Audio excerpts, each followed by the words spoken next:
As soon as a hijacking is known to be in operation, the Defense Secretary has to be notified immediately. He is saying that around 9:20, down the corridor from the command center that's supposed to orchestrate hijack reaction, he is given a note in his office telling him that the Twin Towers have been hit by the first plane, and the first plane hit at 9:45, 35 minutes before, and they didn't bother to mention the little nicety that a second one had hit at 9:03. What? It's ludicrous. But because people don't take that and then look at that and look at that and look at that, they just get an image. These guys get away with this. And then there's him, General Myers. He was interviewed on military radio and television in America. Again, I've got the transcript. And he said that morning he was on Capitol Hill due to have a meeting with a guy called Senator Max Cleland, at a kind of scheduled meeting. And he said just before he went into the meeting, he saw on the television that the Twin Towers had been hit. Now this guy's the uniformed head of the military at the Pentagon. He's saying the Pentagon didn't tell him about it. He saw it on the telly, and they didn't tell him about it all the way afterwards, because his reaction, having seen that, what could it be? Military terrorist attack? What? Hey, get on the Pentagon, what's going on? No, he does nothing. He goes into a scheduled meeting with Senator Max Cleland. And then he says he came out of it, and immediately came out of it, he said, someone said, hey, another plane's hit the Twin Towers, and then immediately he said, someone said the Pentagon's been hit. We can put a timeline on this. The Pentagon was hit at 9:20. About the time he came out of the meeting, he must have gone into the meeting before 9:03 when the second plane was hit, because he didn't know about that. He is saying that the uniformed head of the military at the Pentagon went into a scheduled meeting where everyone knew where he was, and no one notified him in all that time of what was going on. Insane. Why? Why?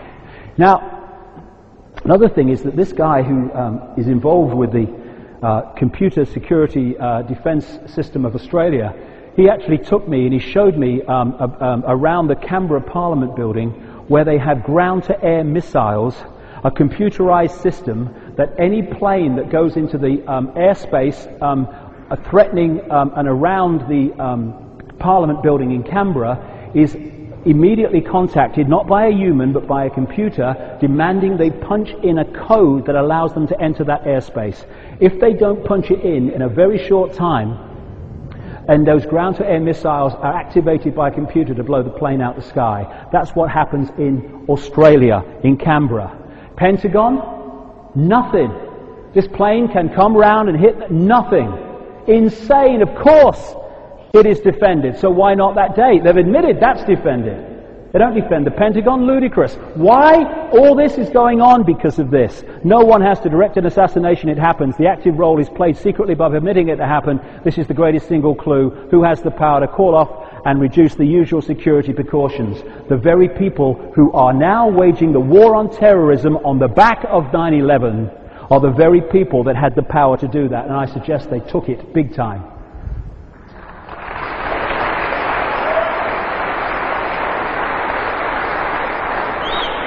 I've got to whip through this because I want to get a lot in. Now, that is the plane, the type of plane that these hijackers were supposed to have learned to fly in. That's the kind of plane that was hijacked. Anyone see the difference there? This is how Flight 77 was described. The hijacker pilots were then forced to execute a difficult high-speed descending turn. Radar shows that Flight 77 did a downward spiral, turning almost a complete circle and dropping the last 7,000 feet in 2.5 minutes. The steep turn was so smooth, the sources say, it is clear there was no fight for control going on, and the complex maneuver suggests the hijackers had better flying skills than many investigators first believed. It talks about the way that it turned and hit the Pentagon at 460 miles an hour. Okay. This is what the ace pilot's instructors said, who's supposed to have been in that cockpit. It was like Dumb and Dumber. I mean, they were clueless. It was clear to me they weren't going to make it as pilots. Rick Garza, flight instructor, Zorby's flying school. So for sure, hijacker pilots, trained or not trained, it turns out, at puddle jumping schools in Florida and elsewhere, were not capable of flying those sort of planes the way they did. But interestingly, there has been developed for some considerable time, this is this plane called the Global Hawk, technology that does not need pilots. I watched that Jeremy Clarkson guy on, I think it was BBC, doing a thing on speed or something, and I turned the television on while I was researching this book, very synchronistic, and he's in the cockpit of a 747 taking off from New York. And the story is about how little the pilot's input has to be. Just flying from America to Britain. They take off, they get off the ground, and then the computer takes over. And in this program, it flew across the Atlantic to Heathrow. It brought the plane in, pilot not involved. It landed the front wheel on the middle of the runway, and then applied the bloody brakes. Then the pilot taxied it to the gate. In other words, if you can get access to the flight management system of the computer from the ground, you can make that plane do somersaults if you like. You don't need people from puddle jumping schools to fly it. Now this Global Hawk technology has flown without a pilot at all on board from the west coast of America to Australia. It's flown to Europe, all done by computer. And it's been around a long time. It's got the wingspan of a 737. What's been around a long time is this technology.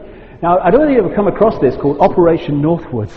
In the summer of 2001, in the run-up to 9/11, a guy who was a former ABC producer produced a book about one of the intelligence community networks in America.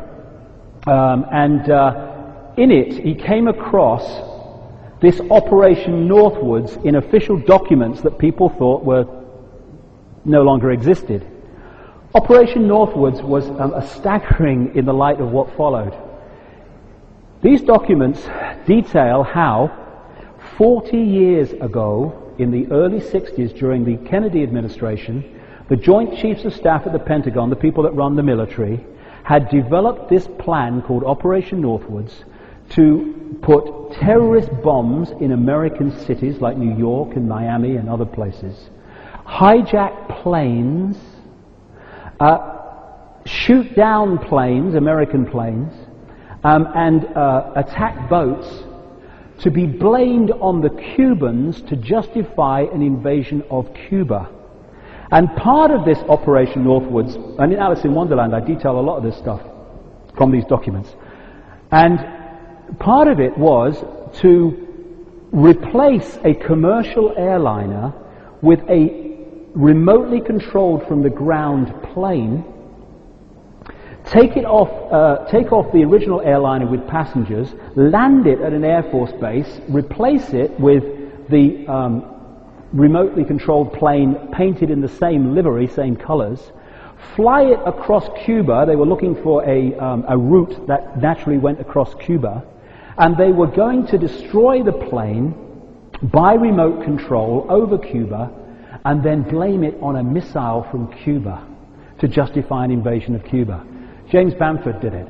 An aircraft, Elgin Air Force Base, will be painted in numbers, this is from his book, as an exact duplicate for the civil registered aircraft belonging to a CIA proprietary organization in the Miami area. At a designated time, the duplicate would be substituted for the actual civil aircraft and would be loaded with selected passengers, all boarded under carefully prepared aliases. The actual registered aircraft would be converted into a drone, remotely controlled. Takeoff times of the drone aircraft and the actual aircraft would be scheduled to allow a rendezvous south of Florida, where they were going to replace one with the other. That is what they were planning to do and were capable of doing 40 years ago. Imagine the technology available now to control aircraft from the ground.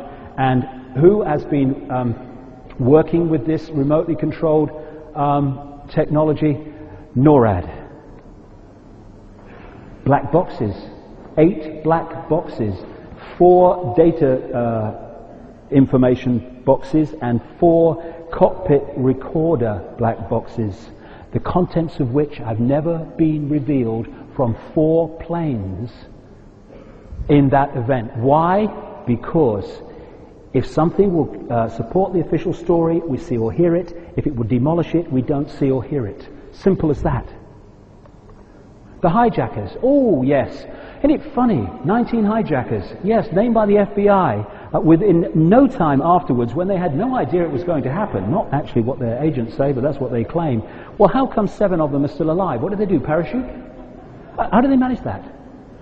How come 7 of these guys has been identified as being alive, including one who's flying for Moroccan Airlines today?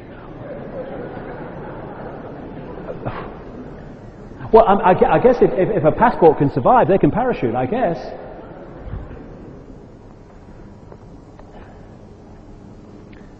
What's supposed to have happened was Mohammed Attar was supposed to have been the leader of this, and what he did was on the night before this long-planned hijack of Flight 11, he wasn't in Boston that night, ready that he wasn't going to have anything go wrong. For some reason, strange man, he drives all the way to Port